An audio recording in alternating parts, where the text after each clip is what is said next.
Pemirsa, setelah melakukan revitalisasi tribun penonton, rencananya rumput Stadion Kamboja akan direvitalisasi oleh pemerintah Kota Palembang.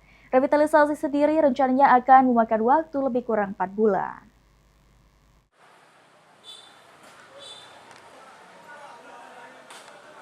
Revitalisasi tahap 2 Stadion Kamboja akan dilakukan oleh pemerintah Kota Palembang bulan depan.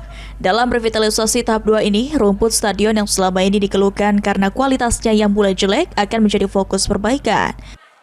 Disampaikan oleh Ketua Askot PSSI Palembang, sesuai rencana seluruh rumput yang ada di Stadion Kamboja akan direvitalisasi. Pihak yang akan melakukan revitalisasi sendiri yakni Dispora Kota Palembang. Nantinya jika revitalisasi dilakukan, aktivitas kegiatan sepak bola di Stadion Kamboja tidak bisa dilakukan. Jika Askot PSSI Palembang ingin menggelar pertandingan sepak bola, maka akan dialihkan ke tempat lain.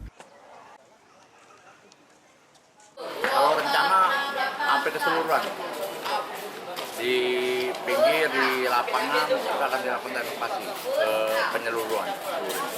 Pekerjaan nanti siapa bos yang akan melakukan bos? Itu nanti kembalinya ke Dispora ya. Untuk kita sebagai di Askot ini mengetahui.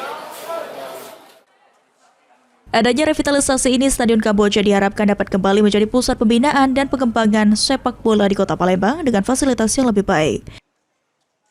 Tim Liputan PAL TV.